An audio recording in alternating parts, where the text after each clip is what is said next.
Amsterdam. In Amsterdam, the north part, it's opposite the river going through the city. And this was the part of Amsterdam where everybody was always talking about that it was the place where you shouldn't live. You shouldn't go there. That fascinated me because I thought an area where everybody is talking bad about, I think is very exciting. Because this was an area where creative people were going. Creative people mostly like to go to places you can feel something is going to happen. There was enough space there and prices of the houses were low. A lot of poorness, not many cultural projects. And when I moved there, I thought I can set up all these things I'm missing myself. This park was going to have a new design of a very famous architect, and the manager of this park thought we can make a new park, but it's not going to be lively, the park, if there are not people that program, that make programs in the park. And he met me and he said to me, Floor, you are a typical city maker, start projects in my park. And I said, okay, Evert, I will do that. But then I need a place where the people know that I am there and that people can come with their ideas to me and then I can start. And I found a little funny building. It was made in Switzerland and you can open it. And I thought this is fantastic.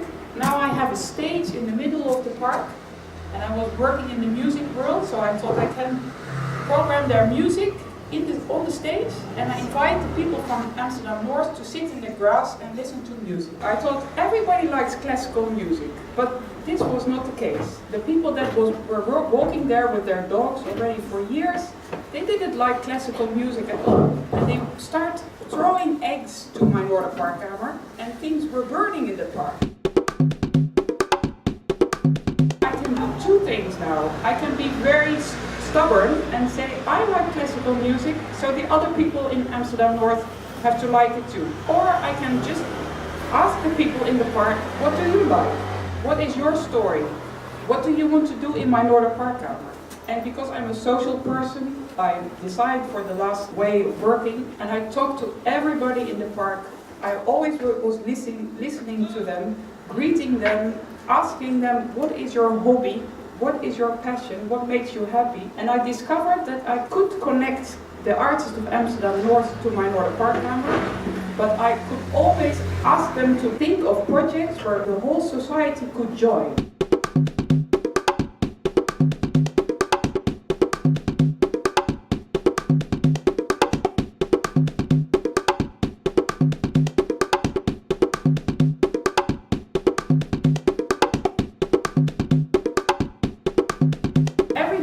That lived in the neighborhoods around the park and never greet each other, never knew each other, were on Sunday in the Noorderparkkamer working always together on projects. And it was for me the ideal world because there was no difference between people. Everybody was working on beautiful projects together.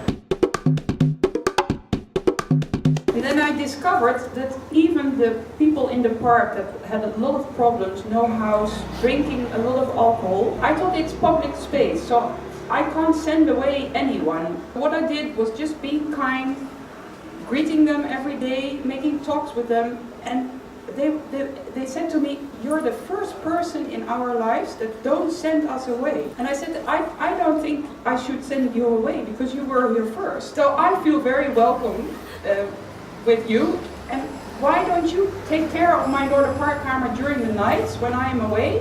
And they said, okay, we will do that. And I gave them a beer every day because they took care of my Noorderparkkamer, and never ever something happened again. And even because we also gave them a role, they were part of the projects and felt very much owner of all the success we had, they started to clean the park. Our Noorderpark was a success, and of course the manager was very happy. And I thought, if we can work on this in this way, making Amsterdam North more lively and connect people, we can do that also in the other neighborhoods of Amsterdam North.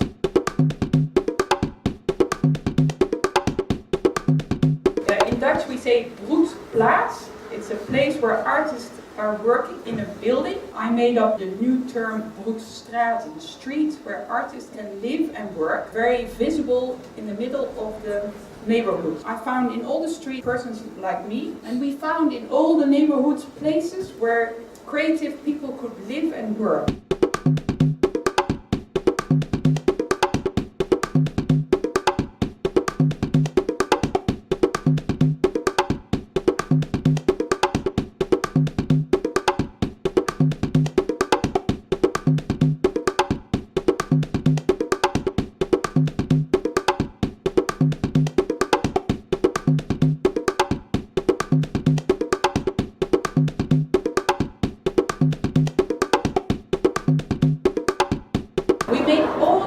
Projects because the themes made it possible that everybody could join.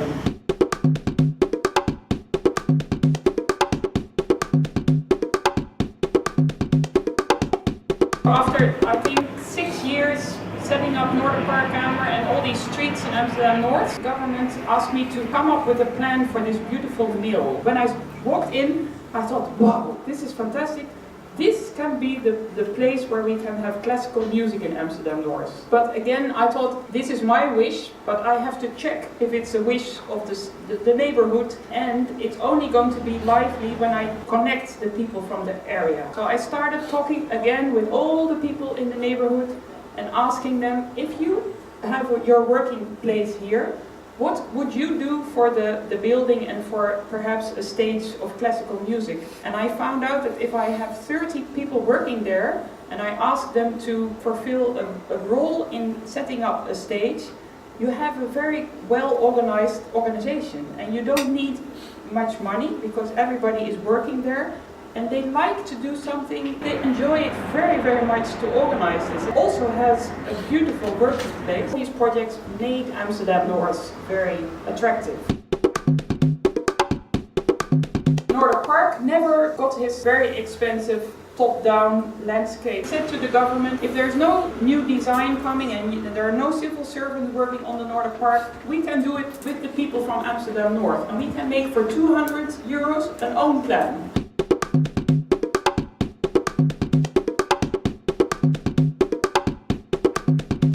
This is not the ideal world for me. I've learned during the years that you also need a system world and you also need the landscape architects. Of course, a new park is also beautiful, but I really believe in that these two worlds should work together and meet top down and bottom up.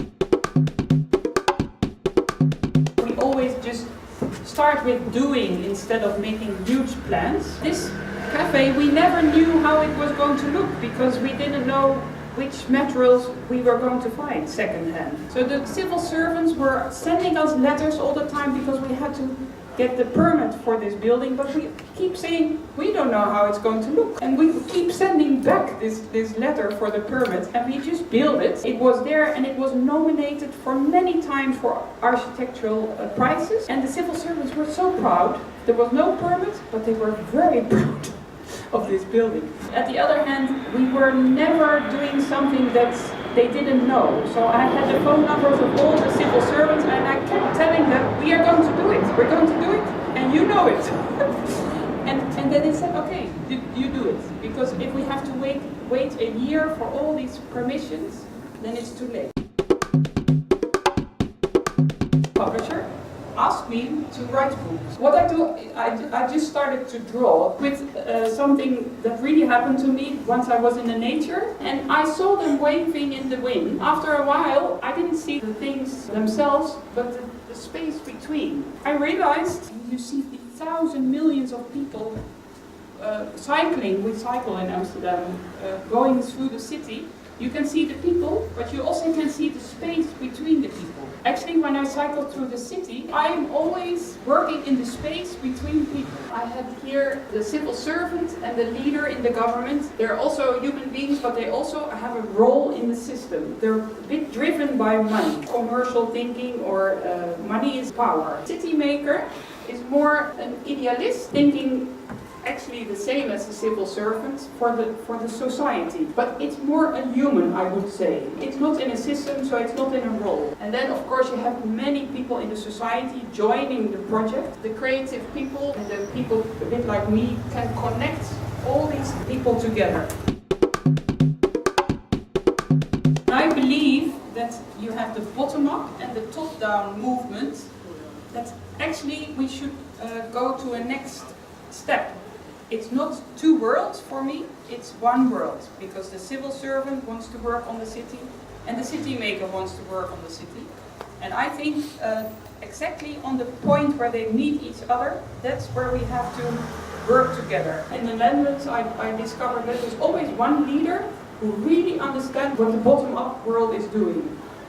And there are always a few civil servants that are the connectors, and they understand also very well what the city makers, the bottom-up world, are doing. And instead of saying these are different worlds, I think you should inspire from inside and see it as one movement. And I think this can happen then. If you start working together with people from the government and city makers, this mix of people makes a community that is very open, where everybody can join. And I discovered that they never fall down. All the projects that I set up in the Netherlands like this, they are going on and on and on. And that's because the creative people, they are open-minded and they can think of concepts where everybody can join. And that's a difference in many neighborhoods. You have places where the neighborhood can meet, but sometimes they're very exclusive.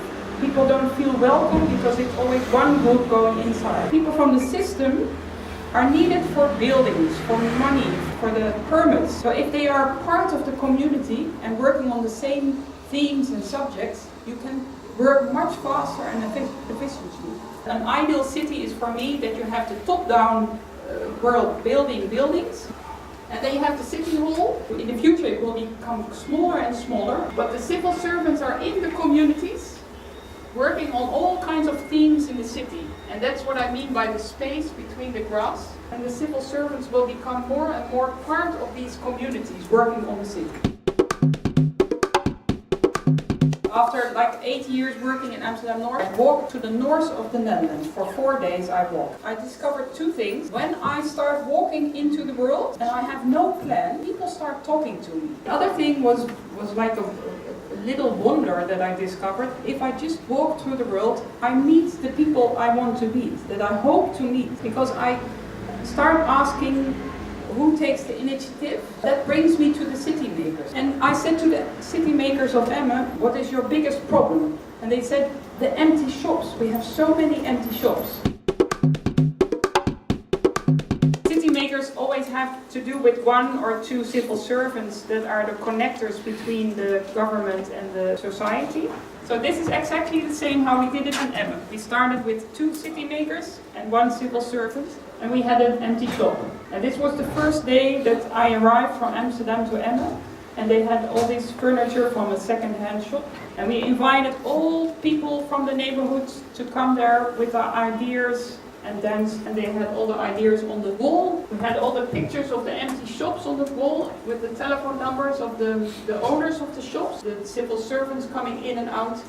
And every day it was growing and growing, this shop. And the team was growing, and the ideas were growing, and even a building next door, we got the idea to make this a creative hub for young people to work there. And we could help actually to start it that week. Because it's only a week, it's a week open, everybody feels the pressure to be there that week. It's like you have to be there now, because on Sunday it might end. We hope not, but it gives you the feeling you have to be here now, and something is happening here. So during the week, everybody was talking about it. The shop became nicer because people were bringing plants and furniture. So people were telling each other, go and see that place, because it's special, you have to be there. The mayor came to see it, and suddenly all these people connected in this little shop because they felt the urgent to be there, and they started talking. They were making deals suddenly. We could talk about all the things that you normally have to wait weeks for an appointment, and this week you can make the deals very, very quick. Amsterdam are inviting now city makers in the process of building huge buildings. They asked me to ask the neighbor, what do you want in this new building? Many good ideas. The architects drew in the building to make it possible in the future. When Trump in America was chosen, on that day in the Netherlands everybody was angry. And I remembered all these angry people in my Northern Park. Under the angerness, if you really listen without judgment, you find fear that we all recognize. This bench is designed by designers and it's called a dwarssitter because dwars means cross. And you can put it cross on a bench in a park or something else that has the same height. You take it under your arm and you walk into the society and you start asking people what is bothering you, and you listen and listen and listen, and after a while you say, and what do you do about it yourself? And then finally you ask, do you have a hobby? Is there something that you really like to do in life? You start with listening, then you invite the people to be active, and finally you find each other, you can connect by the hobbies.